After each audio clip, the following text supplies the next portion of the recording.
संभवे गुरुवे नमः। सबसे पहले देवादिदेव महादेव गुरु के चरणों में कोमलों में प्रणाम करतन। साहेब बलिंदर भैया नीलम दीदी चरणन कोमल में प्रणाम करतन। साहेब बलिंदर भैया नीलम दीदी 3 सूत्र दिले वाले 3 सूत्र के पालन करे के बा। पहला में बाजे की दाया दाया बहुत प्रेम भाव से मांग के बा। हे महादेव गुरु गुरु हमरा से हमरा को दया कर। एगो राजा रहलन, उ कोनो धर्म में रुचि ना राखस। उनकरा अहंकार रहे जे कि हम खूबे पूजा पाठ करनी, खूबे दान दक्षिणा देनी। तो दान दक्षिणा देला के मतलब का भइल जे कि घमंडे कर। तो भगवान के पूजा करस तो उनकरा घमंड रहे जे कि हम खूबे पूजा करेनी, खूबे हम एथी करेनी, दान धर्म करेनी। उनकरा ई ना रहे जे कि चल दान धर्म देले बनी त का जाने कौन ठीक बा जे कि हम कबू केहू के लेले बनी त देतानी आकि मने अगला जन्म के देतानी। तो उनकरा घमंड रहे जे कि देश केहू के त कि एथी हम हेतना देतानी हेतना लेतानी। त का भइल जे कि त एक दिन मंदिर में राजा लगे गलन, कहलन जे कि एथी पुजारी साहब हमरा नु छतरी चांदी के छतरी चढ़ाए के बा। तो कहलन ई तो बहुत अच्छा बात बा। त ज्ञान में भक्ति रहे ना, लेकिन उनकरा पैसा दुनिया के दिखाए खातिर खाली उनकरा रहे कि हम चढ़ावा तनी तो भगवान हमरा के मने लगी। भगवान ऐसा थोड़ी कहला, जब घमंड रही तो उदान पूजा के तो का फायदा।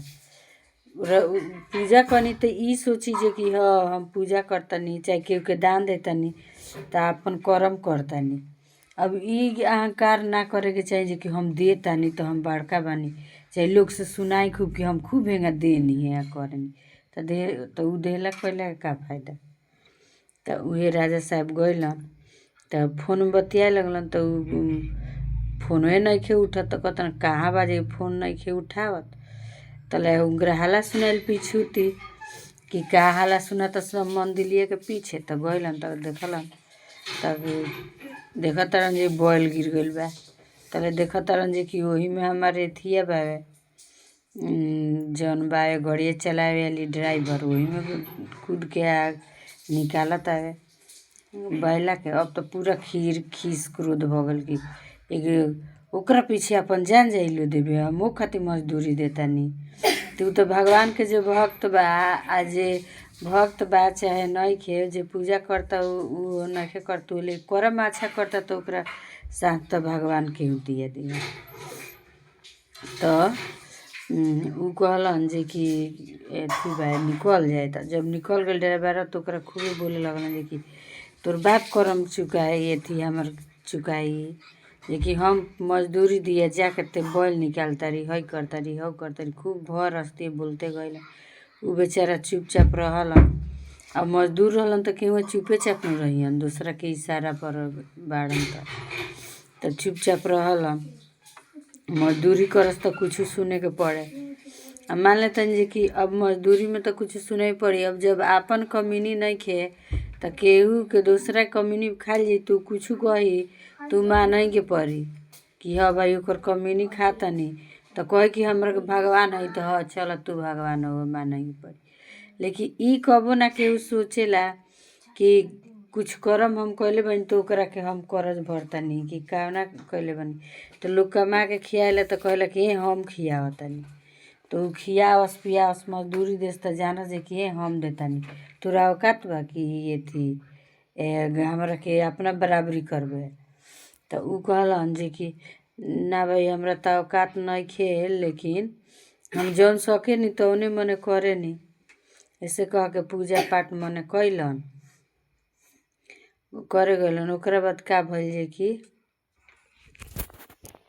तब सेठ बोलेलन जे कि जौन हम कहतानी तौन सुन आ ना तो हमरा नौकरी से निकल जाता। भाई उ तो भाई ओकर कमीनी जब खाता मने ओकरा घर के खाता तो ओकर डेराही के बा।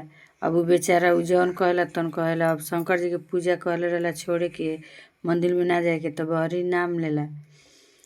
तब का होखेला जे कि ऐसा ही करत करत मतलब जब शंकर जी के उ दिल में रखले बा तो भगवान के ओकरा दिल में बाड़न। तो उहे बा तो शंकर जी के छतरी चढ़ावला से शंकर जी ना खुश होखेलन।